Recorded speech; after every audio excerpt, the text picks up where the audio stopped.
Welcome sa ating Dory Rider Orientation. By the way, my name is Clarence Mendez, Sales Representative ng Dory. Bago tayo mag-start, sino nga ba si Dory? Si Dory, nag-start siya noong 2023 and we have already 750 plus cities and municipalities nationwide. And as we continue to expand, we are looking for more riders to join our team. Ano nga ba yung mga services na in-offer ni Dory?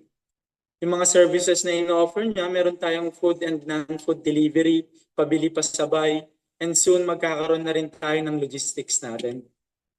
And yes, meron tayong office, matatagpuan yun sa second floor Castelo Building, Purok 1, Sotero Nuesa, Roas, Isabela.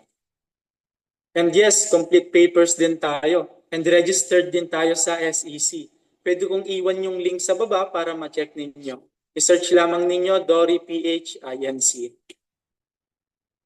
Next natin dito is yung mga applications na meron si Dory. Una, ang customer app. Ito yung gagamitin ni customer para makapag-order siya. Makapag-place siya ng order na gusto niya. Pangalawa, riders app. Dito, ito yung gagamitin ng ating mga rider para makapag-accept ng mga bookings. Pangatlo, ito naman yung merchant apps. Ito yung mga gagamitin ng mga partner stores natin para makater yung mga bookings ng mga customers natin. After nun, dumako na tayo sa Dory Rider Benefits. Meron tayong apat. Una, Dory Rider App. Ito yung gaya nga ng sabi ko kanina, gagamitin ni rider para makapag-accept ng bookings. Pangalawa, earn from personal bookings. Pangatlo, earn from community bookings. Pang-apat, earn from app installation. Ano nga ba yung mga yon? Yun lang naman yung mga ways to earn ni rider. Yan, how to get a booking. Una dito yung personal delivery. Dito sa personal delivery, pwede siyang makakuha ng up to 85% delivery fee.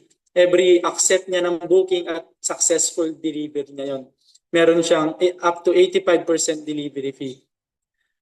For example, nakapag-accept and deliver siya ng 15 personal bookings daily. Let's say 450 bookings a month yun. Then, ang average delivery fee, sabihin natin 50 pesos. Sa times lang natin yung 450 sa 50, ang makuha niya is 22,500. Yun yung total delivery fee collection. Ngayon, ito times natin yun sa 85% para dun sa commission ni rider. Ang pwede niya makuha is up to 19,125. Iba pa dito yung customer tips na ibibigay ni customer. Pangalawa, meron tayo ditong earn from community bookings. Earn from community bookings, ibig sabihin, other riders and city operator. Ito yung mga hindi pa na-cater ng mga riders natin. Bakit nga ba hindi pa nila na-cater? Pwedeng meron pang kinikater na ibang booking si rider, kaya pwede niyong makuha yung mga bookings na yun. Yung mga bookings na yun, pwede rin tayong makakuha ng up to 85% delivery fee. Same sa example kanina, 450 bookings a month, 50 pesos the average delivery fee. Tapos ita times natin sa 85% na share ni rider. Ang pwede niya makuha, 19,125, iba pa yung customer tips. Pangatlo, customer app installation.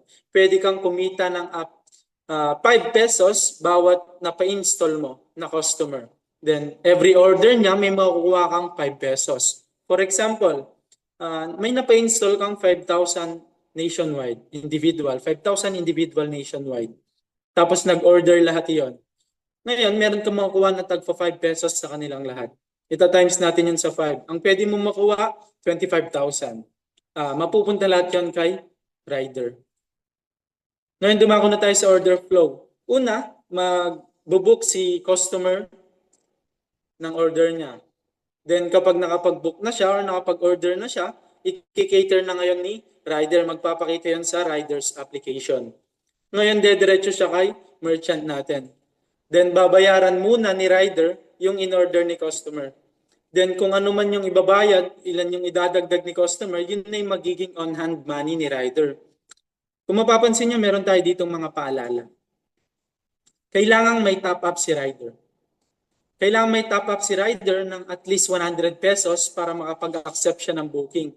And yung 100 pesos na yan, yun din yung nagsisilbi na activation fee ng kanyang application o ng kanyang riders app. Pangalawa, kailangang may revolving fund si rider. Kasi nga, inaabonohan muna ni rider yung ibabayad kay merchant. Then, mababalik din yon once na magbayad na si customer. Yun. Dumako na tayo sa mga paalala para maging matagumpay na Dory Rider. Una dito, huwag umasa sa community booking lamang. Maghanap ng sarili mong customers para mas dumami ang iyong kita. Pangalawa, magpa-install ng app sa mas maraming tao. Kasi nga, mas maraming customer, ibig sabihin, mas maraming bookings. Pangatlo, sarili mong negosyo ito kaya paluguin mo. Huwag sisihin ang Dory kung kakaunti ang bookings mo. Ikaw ang may control sa iyong kita. Pang-apat, sundin ang mga patakaran ng kumpanya. Iwasan ng anumang paglabag upang mapanatili ang maayos na serbisyo. At ang panglima, may reklamo o hindi magandang karanasan.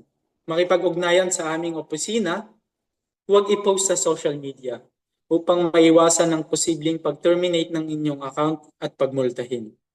Tandaan lamang natin na ang sipag at diskarte mo ang susi ng iyong tagumpay. Ngayon, dumako na tayo kung paano nga ba maging Dory Rider. Una, fill up application form. Dito sa application form natin, makukuha natin ito mag-message lamang tayo sa ating official Facebook page or website para sa application link. Then, after natin makapag-fill up sa application, meron kayong marireceive na email sa inyong credential. Ito yung gagamitin nyo para makapag-login kayo sa application. No, pang-apat, kapag may na-receive na kayo, pwede na kayo mag-download ng Riders app and join our community. And pang-last, enjoy being a Dory Rider. Yun lang ang ating Dory Rider orientation. Maraming salamat. And we appreciate your interest in our Dory Rider program.